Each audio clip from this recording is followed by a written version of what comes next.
Welcome back to Houston Life. Whether it's your favorite kolache shop or your favorite date night spot, behind the kitchen door is a team working so hard to serve you. Since it's often done with a happy heart, you may not see all the toll that long hours and high stress can take on our food and beverage workers. The high demands, the frequent lack of insurance, that means a personal setback can quickly turn into a crisis. Now, Chris Shepard created the Southern Smoke Foundation to help fill that gap, and he's joining me now with his wife and the foundation's executive director, Lindsay Brown. Welcome to you both. Thank you. Okay, so I know you guys are so passionate about this industry, but let's start about Southern Smoke from the beginning. Take people on that journey for those that don't know what you guys do and why you do it. It started for a friend of ours that was diagnosed with MS in 2015. He came to us and asked if we could throw a party, and we turned it into like this backyard festival. Okay. Raised wrote a check for $181,000 that year. Wow. Just not knowing what we were doing, really. And then just helping a friend out. 100%. We went into it as a one-day fundraiser. We didn't see anything beyond that at the time. Okay. And I stood up on stage and was like, "We're gonna do it again." And it was like, I think everybody was like, "Are What? we?" Yeah. Like you called your own shot. And so year two, we had more chefs come out, raised $284,000, and then year three, Hurricane Harvey came through the city, and Lindsay and I looked at each other. We were sitting in the middle of the dining room, and people were calling us and like, "How do we put money in the hands of your dishwasher?" And I was like, wow. "Look, I appreciate that, but I don't know how it's going to work." And J.J. Watts Foundation, the Mayor's Fund, Red Cross, but none of that was ever going to hit the hands of anybody that worked in the hospitality or food and beverage industry. It wasn't going to touch a dishwasher, a cook, a farmer. Wow. Really anybody. And luckily, we had gotten our 501c3 the year before, just in case. Yeah. And Maybe we'll need that. Yeah, Maybe might we'll need that. And we realized that we did have the ability to put money directly in the hands of people who needed it. So we changed the focus of the festival to be emergency relief.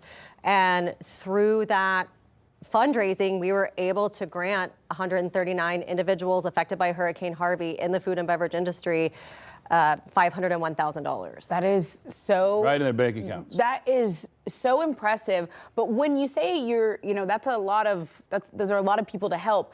What type of people are we talking about here? What type of like situations did they go through that you're saying, okay, this is someone who's going to get help from the foundation? I mean, we have two qualifications for both of our programs from the beginning, and that's you have to have worked in the industry for 6 months at least 30 hours a week. And so that's the only thing that we're looking at. And we fund the entire food chain. So if you're a farmer that all of your crops were flooded, if you're a dishwasher and your restaurant was closed and you couldn't work for 2 weeks, if you were a cook and your house flooded. I mean, we had people that we funded that literally got helicoptered off of their roof. Wow.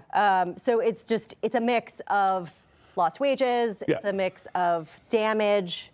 Your bike got stolen, you can't get to work. You got flat tires, or a domestic violence situation pops up, or you just need to put food on the table for your kids, or you have to send your kids to the doctor, whatever it could be.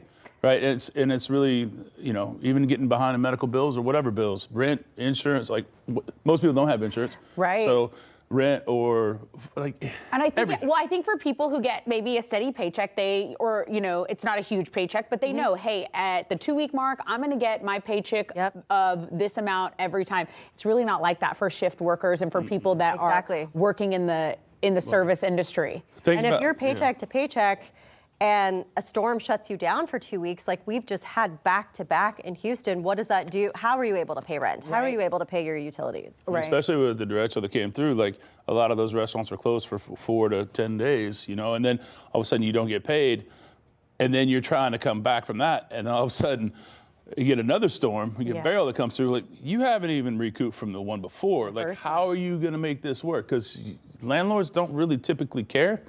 Right? Not that they don't, a lot do, but they've got other worries that they're worried about.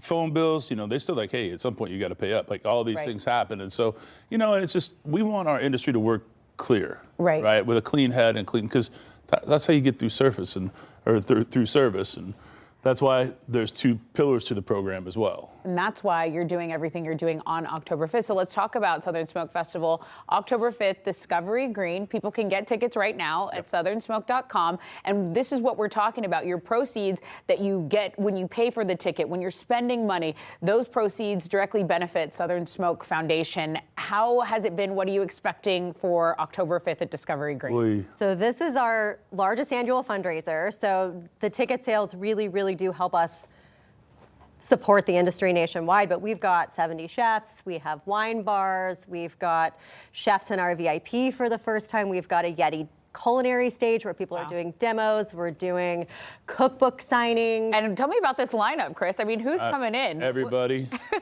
I mean, it's a massive lineup of 70 chefs from around the country, a lot of Houstonians, but also friends from the industry. And when you're starting to see food festivals they have their ways, but this one, everybody wants to be a part of. We went from 24 chefs to 70 because it's just the fact that everybody's like, this is helping our own industry out. We want to cook for it because we're helping ourselves by doing this. Right. We're not patting the pockets of people, we're patting the pockets of our people. And I think there are so many chefs that are cooking with us or have cooked with us that we've funded them. We've funded their staff. You know, so it's a very virtuous personal. circle going it's around. Very, very personal to them. How does that make y'all feel to know that you started with 20, that you're friends, but people that are flying out for you, Chris? How did that? I mean, it just gave me chills. The first year we started with 4.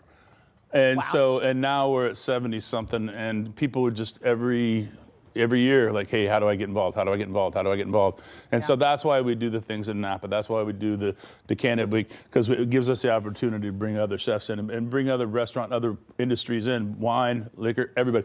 So everybody can come into the fold to help each other out. Okay, well, let's do it. That's what we're all about. Listen, you can connect with Southern Smoke by going to our website. We've posted a link under the Scene On section of HoustonLife.tv. You've heard it's a great cause. We're going to keep on talking about it. Food, the kind of services Southern Smoke Foundation is offering.